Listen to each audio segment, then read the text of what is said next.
আসসালামু আলাইকুম। প্রিয় দর্শক, জাতীয় নাগরিক পার্টি মানে আমাদের সবচেয়ে কনিষ্ঠ যে রাজনৈতিক দলটা, যার বয়স এখনো 1 মাসও হয়নি, সেই পার্টির ভবিষ্যৎ নিয়ে মানুষের মধ্যে এখন নানা ধরনের কথাবার্তা চলছে। মানে এই পার্টির আর অন্তিম গন্তব্য আসলে কী হবে, কোথায় যাবে এই পার্টিটা, কী করতে পারবে এই পার্টিটা। অথচ এই পার্টি নিয়ে কিন্তু অনেকের মধ্যেই নানা ধরনের আশাবাদ ছিল। তারা হয়তো ভেবেছিলেন এই পার্টি হয়তো আমাদের নতুন একটা দিক নির্দেশনা দিতে পারবে। যখন আমরা আওয়ামী লীগ বিএনপির বাইরে তৃতীয় কোনো রাজনৈতিক পছন্দ পাচ্ছিলাম না, তৃতীয় কোনো রাজনৈতিক দলকে চিন্তা করতে পারছিলাম না, তখন এই পার্টির উদ্ভব, এই পার্টির যাত্রা আমাদেরকে আশান্বিত করবে, এটাই স্বাভাবিক ছিল। কিন্তু সেটা কিন্তু হোঁচট খাচ্ছে।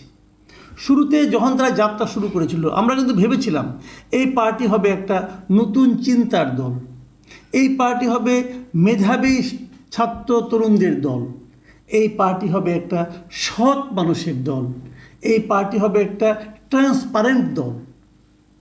কিন্তু আমাদের সেই প্রত্যাশা কিন্তু একেবারে শুরুতে তারা যে জনসভাটা করেছিল সংসদ ভবনের সামনে, সেখানে কিন্তু প্রথম হোঁচটটা খাওয়া শুরু করেছে।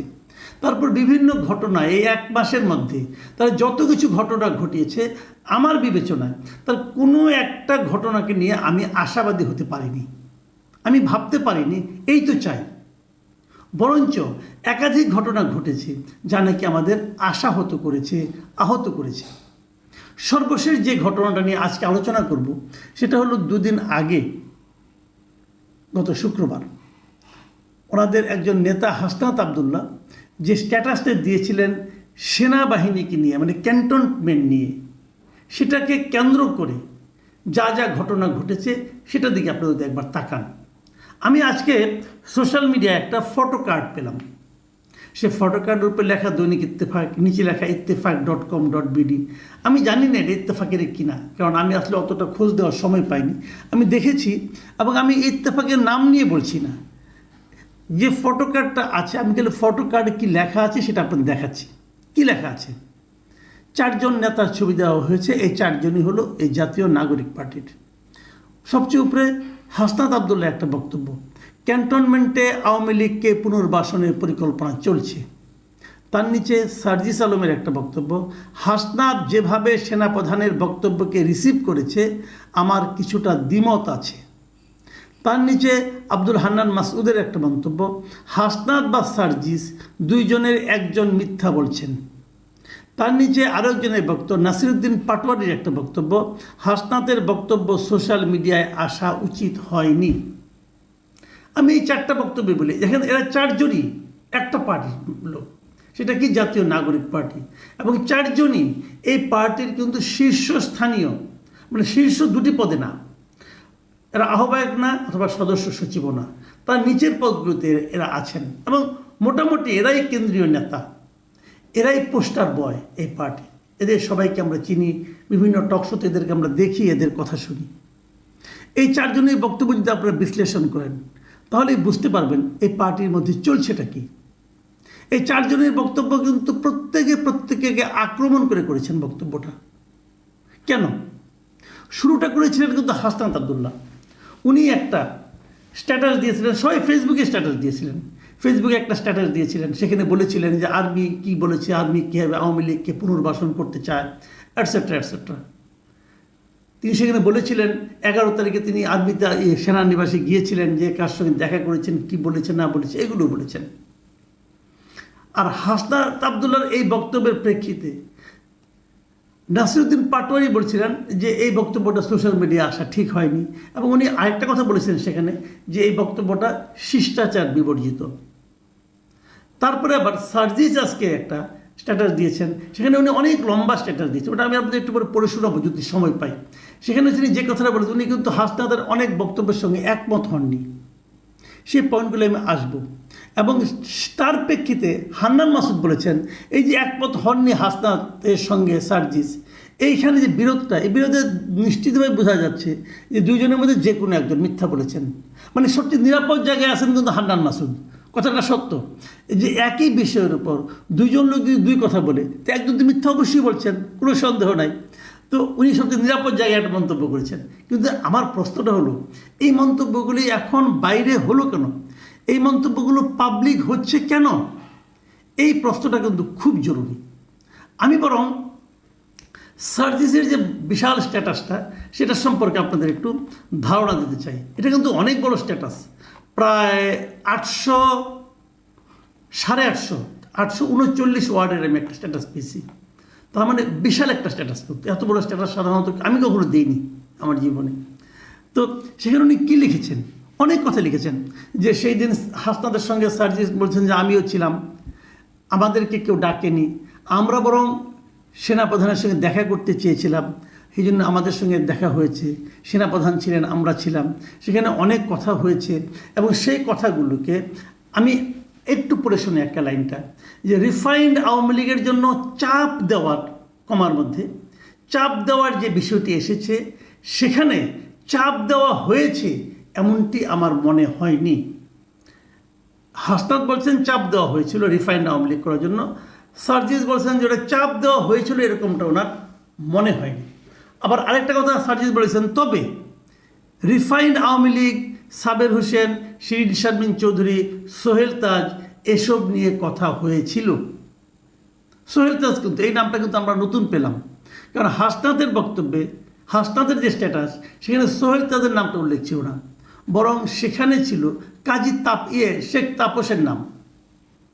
ঢাকার যে দক্ষিণের মেয়র ছিল সেই তাপসের নাম ছিল। তো আমি নিজেও বলেছিলাম যে তাপস কীভাবে রিফাইন্ড আওয়ামী লীগ করবে? সে তো দুর্নীতিবাদ, একদম শিরোমণি, সে কীভাবে করবে? যাক, এখন আবার সার্জিস বলছেন যে না, সোহেল তাজের কথা বলছেন। তো এই জায়গাটা কিন্তু মিলছে না, এরকম হতে পারে। আবার আরেক জায়গায় সার্জিস বলছেন যে টোনেই, কিন্তু যেই টোনে হাসনাতের ফেসবুক লেখা উপস্থাপন করা হয়েছে, আমি মনে করি কনভারসেশন অতটা এক্সট্রিম ছিল না। এই জায়গাটা কিন্তু খুব ইম্পর্টেন্ট। একই কথা আপনি নানাভাবে কিন্তু বলতে পারেন। সার্জিস বলছে আমাদের মধ্যে অনেক কথাই হয়েছে, যেগুলোকে হাসনাত বলেছেন তার অনেকগুলি মিল আছে, কিন্তু হাসনাত যেভাবে বলেছেন, যেভাবে উপস্থাপন করেছেন, মনে হয়েছে তাকে মতো ধমকাচ্ছিল আর্মি।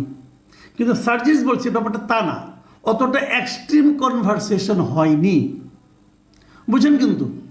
এবং তারপর শেষ দিকে এসে সার্জিস বলছেন যে এখন যে একটা স্লোগান উঠছিল পরে ঢাকা ইউনিভার্সিটিতে, যে হাসনাত না ওয়াকার, এই ন্যারেটিভ এবং স্লোগানকে আমি প্রত্যাশা করি না। দেখুন, আমাদের মধ্যে না একটা জিনিস আমি দেখতে পাচ্ছি, বিশেষ করে ইউনিভার্সিটিগুলোতে, ইউনিভার্সিটির স্টুডেন্টরা, আমি একটা জিনিস জানি না কেন, আমি নিজেও তো ঢাকা ইউনিভার্সিটির স্টুডেন্ট একসময় ছিলাম। তো আমি এখনকার জিনিসটা, এখনকার স্টুডেন্টদের আমি অনেক কিছু বুঝি না এই কারণে যে কেউ কিছু একটা বললো, চিলে কান নিল, অমনি কি চিলের পেছনে দৌড়াতে হবে? ভাই, একবার প্রশ্ন করুন, একবার যাচাই করুন। আমরা যখন সাংবাদিকতা, আমি ঢাকা ইউনিভার্সিটির সাংবাদিকতা বিভাগে পড়তাম, আমাদের টিচারে একটা কথা আমাদের প্রথম বলতেন, যে চেক অ্যান্ড রিচেক। যে কথা বলতে চাও যাচাই করে নাও, আবার যাচাই করে নাও, চেক করতে হয়। এই যে আপনারা একটা স্লোগান দিয়ে বসলেন হাসনাত না ওয়াকার, যেটাকে নাকি সার্জিসও সমর্থন করছেন না, এই স্লোগানটা কি হয়? হাসনাত এবং ওয়াকার কি পরস্পরের প্রতিদ্বন্দ্বী? হাসনাত এবং ওয়াকার কি পরস্পরের বিকল্প? যদি ওয়াকার সাহেব চলে যান, ওখানে কি যে হাসনাত বসবেন, নাকি হাসনাত সাহেব চলে গেলে তার জায়গায় এসে ওয়াকার সাহেব বলবেন? তো হাসনাত না ওয়াকার, এই ন্যারেটিভ, এই স্লোগান কেন আপনারা কেন দিচ্ছেন? এই স্লোগান একবারও কি চিন্তা করছেন এর মাধ্যমে আপনারা কার উপকার করছেন? আপনারা মনে করতে পারবেন, প্রথম ওয়াকারুজ্জামান সম্পর্কে প্রথম এই অশ্রদ্ধা ভরা কথাবার্তা কে বলেছিলেন? ওই যে প্যারিসে থাকেন এক ভদ্রলোক, যাকে আমি ইদানিং নাম উচ্চারণ করতে চাই না, যাকে আমি ইদানিং ব্রাহ্মণ পীর বলি, ব্রাহ্মণ বংশীয় পীর উনি এই ওয়াকার সাহেবকে নিয়ে যে পরিমাণ গালাগালি, অশ্লীল কথাবার্তা বলেন, এর নেট রেজাল্টটা কি? আর্মি, সেনাবাহিনী, ওয়াকারুজ্জামান এরা কি দেশের শত্রু? উনি চট করে বলে দেন এরা নাকি ভারতের দালাল। কি প্রমাণ করতে পারবেন উনি? পারবেন? আমি ওনাকে মোটামুটি লেখাপড়া জানা লোক মনে করি। একজন শিক্ষিত মানুষ যে এতটা গারল হতে পারে আমি আমার জীবনে কখনো চিন্তা করতে পারিনি। ভাবুন, আমি একটা কথা বলি আপনাদেরকে, আমাদের এই যে জুলাই বিপ্লব বলি আমরা, 36 জুলাই বলি, অগাস্টের 5 তারিখে শেখ হাসিনা চলে গেল, এই যে বিপ্লবটা সফল হয়েছে, এই সাফল্যের পিছনে কি সেনাবাহিনীর কোনো ভূমিকা নেই? আমি তো মনে করি সেনাবাহিনী যদি এই বিপ্লবে জনগণের পাশে না দাঁড়াতো, এই বিপ্লব কবে সফল হতো বলা বড় কঠিন। আরও কত হাজার মানুষের লাশ পড়তো বলা বড় কঠিন, চিন্তা করতে পারবেন না আপনারা। আমি একটা কথা বলি, জনগণের এই ভূখণ্ডে জনগণের কোনো বিপ্লব একা একা সফল হয়নি। মানেটা কি আমি বলছি, রাষ্ট্রের কয়েকটা স্তম্ভ থাকে, প্রশাসন থাকে, আইন বিভাগ থাকে, পুলিশ থাকে, আর্মি থাকে। এই যে 4টা বিভাগ বললাম, এই 4 বিভাগের কোনো একটা বিভাগ যদি জনগণের সেই আন্দোলনের সঙ্গে যুক্ত না হয় তাহলে সেই আন্দোলন সফল হয় না।